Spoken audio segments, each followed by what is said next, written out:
Okay, so I found my string and I found my bobble, so now we can go ahead and finish this thing. Yeah, so basically it's going to be similar to this. Only thing is, I think for this, I'm going to choose a different colored ring. I think I might do the silver ones like I did on the bottom. And I'm going to put in a few loop rings, kind of like how I did for this one. Yeah, like how I have the black rings here on the red rings. But in this case, it's just going to be a couple, just a few silver rings at various points around the top of the bag that the string will cinch through and then allow you to close and open the bag. So we'll go ahead and do that. And I think actually in order to... no, I guess we can just leave the dice in there. I shouldn't do it as steel. And just to kind of prove that these are steel. If I can get it off the magnet. Yeah, so what I have here, wow, it's like the perfect size. But anyway, so these are little neodymium magnets, and just kind of, let's see. But yeah, you can see here, these are steel, true steel. They're magnetic. And then same thing with these, with the black ones here, although it's kind of hard to see. These black rings are the same thing as these, it's just they're a little less magnetic because of the aluminum scale surrounding it and the weight of it, but they are magnetic. You can put a magnet to it and they will stick, so, but yeah, so, it is steel rings with aluminum, but we're going to go ahead and use some of these to attach it to the bag. That's like the perfect size. Fits on there perfectly. For these, I'm just going to put them through the tops of the scales here.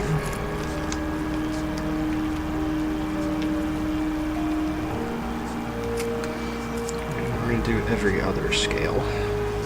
So alternate with the black, the red, black, and the red.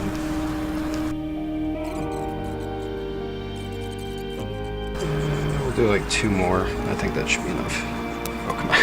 And of course, because it's magnetic, being steel, these pliers are slightly magnetic themselves because of how much I've worked with them. So sometimes the rings like to stick to it. So yeah, there you go. That's a good example. Like, there's nothing sticky on these pliers. These are just straight metal. They're slightly magnetic, which is nice. Although it doesn't really help you with aluminum or other non-magnetic metals, it's definitely handy for when you're working with steel and such.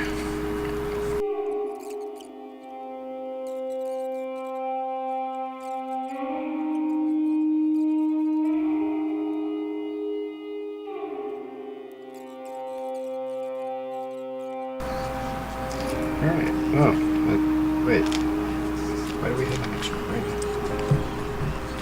Do I miss one? No, all those have rings.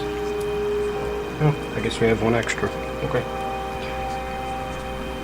Alright, so now we get our rings put in. Now we'll need our string. This is just kind of, I think this was like a synthetic leather rope. And for this, now each bag's going to be a little different. Essentially, the thing you want to keep in mind is that you want the string to be able to comfortably go around and, like, while it's just sitting here, be loosely open. So you want enough of that, but you don't want enough left over on the end to have it be, like, excessive. Unless that's something that you want.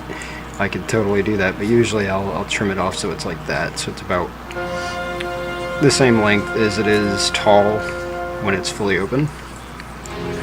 That's just kind of a general rough guesstimate on how long to make it. That's pretty much the length that I've found to work. So we'll go ahead here.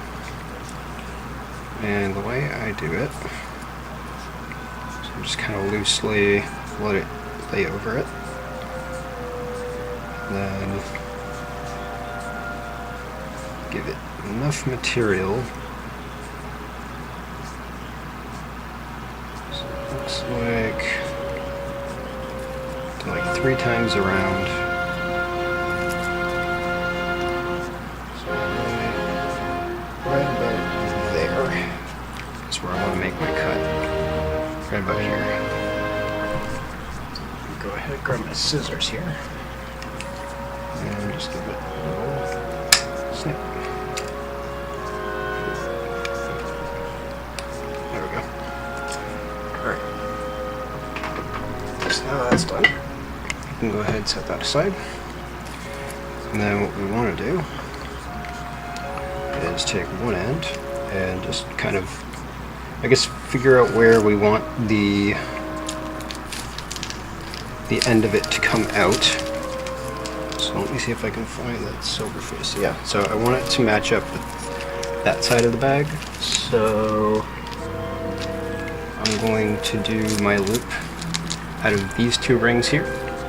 So we're going to start by going in on this side and just thread it through each ring.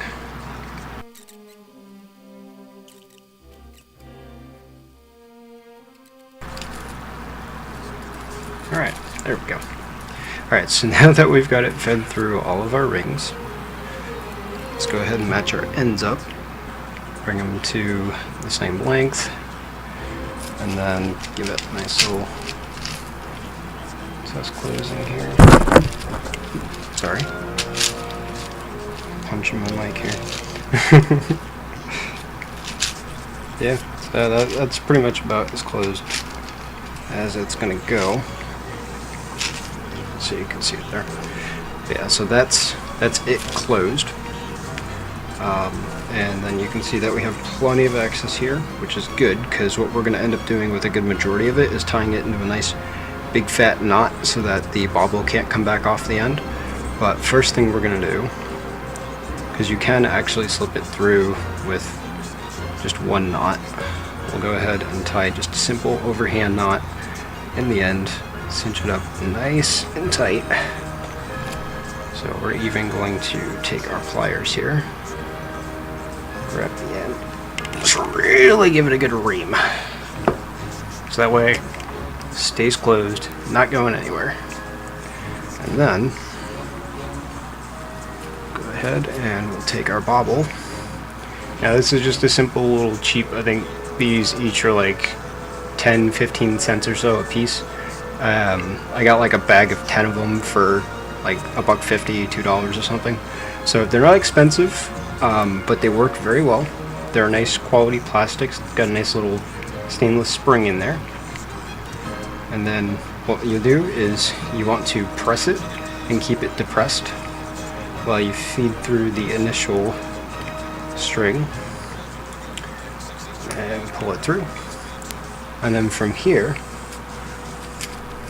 what we want to do is just kind of open the bag slowly while kind of letting the string run through. And we want to find how open this bag can get, all the while allowing the bobble to free ride on the string here. Okay, so that's about as wide as the bag's gonna get. So I would say that the bobble could probably terminate there, which means that we'll want to put our big stopper knot somewhere in here. So that's basically just a bunch of overhand knots is kind of how I do it. But the thing you want to keep in mind is you want to make sure it ends up in the right spot. So I usually hold my fingers here while I pull, and that keeps it at that spot. So now we have a knot, but of course you can't get away with just one, because then the bobble will just slide over that. But make sure that's nice and tight, and then we'll go ahead and tie it about 3 more times, making sure each time that that knot lines up right over top of the previous one, just like so. So then you have 2 knots on top of each other. And we'll go ahead and repeat that process 2 more times. Just another overhand knot. And again, just hold your fingers up against the end of it and kind of let the string do the work. And sometimes you gotta fight with it a little bit, but essentially you just want a nice big knot right there so that the bobble can't go through. And actually that right there is good after 3. I think that's a thick enough knot. That bobble won't go through, but give it a really nice tight ream right at the end there, and yeah, perfect. So now our bobble can't just come off stuck on there permanently now, unless you were to undo all the knots. And yeah, there you go, dice bag. So yeah, you can get this in particular dice bag, not with the dice, just the bag itself, for $100 is what I'm going on this one, because of its sheer size. And this whole project in grand total took me about 20 and a half hours, give or take. So yeah, it's taken quite a bit of time to get it to this point, but I'm actually quite pleased with how it turned out.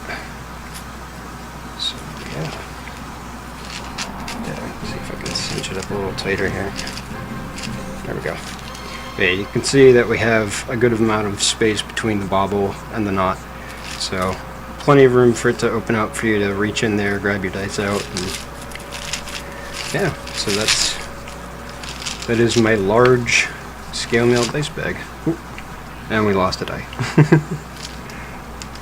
So yeah, you probably want to make sure it stays sitting up.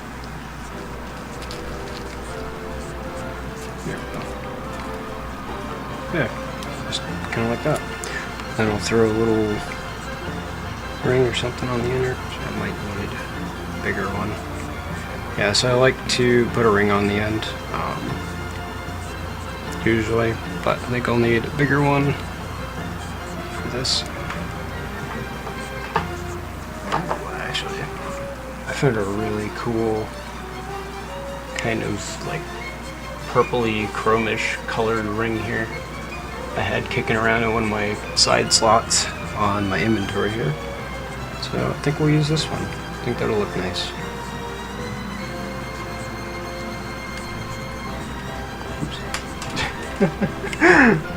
Steel rings and magnets. Be nice and careful. Cinch that closed.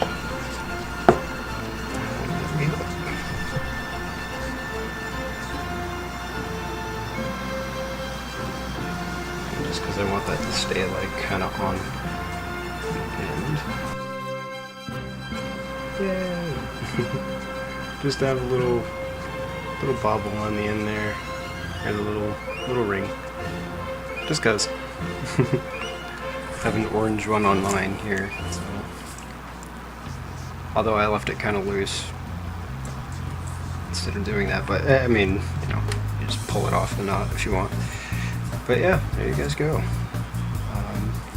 Hope this was entertaining, and I hope you at least learned a little something about scale mail and chainmail making. And yeah, if you want this dice bag to be yours, $100, go over to my Patreon page. It'll be up there as the highest tier reward. And as I make more in the future, I will post them. And if you want to request something specific, you can go to theringlord.com. That's where I get all of my supplies. So if you want to know any idea about colors, material, different things, they have a huge variety of different materials. And they have small scale, and there is also large scale. But if you don't want a scale mail bag, I can also do chainmail dice bags as well. These ones are going to be a bit cheaper because they're a lot easier to make. This one I would say is probably about $50. This one though is not for sale. This one's mine. But I can make you one if you want something kind of like this. Just the red and black aluminum rings anodized. And then this is aluminum scale with black and regular steel. Although the regular rings here are stainless steel, and then there's just like the blackened anodized steel. And then underneath I just have, I believe these ones were aluminum. Yeah, so we have a red aluminum anodized ring in the center, and the rest of these are just kind of regular aluminum rings on the bottom. But it's all mainly held together with the black stainless steel, or the blackened steel rings. So yeah, there you guys go. I hope you enjoyed. And yeah, don't forget to smash that like button, subscribe for more, and again, if you want this dice bag to be yours, check out my Patreon page. All my associated links will be in the description section down below.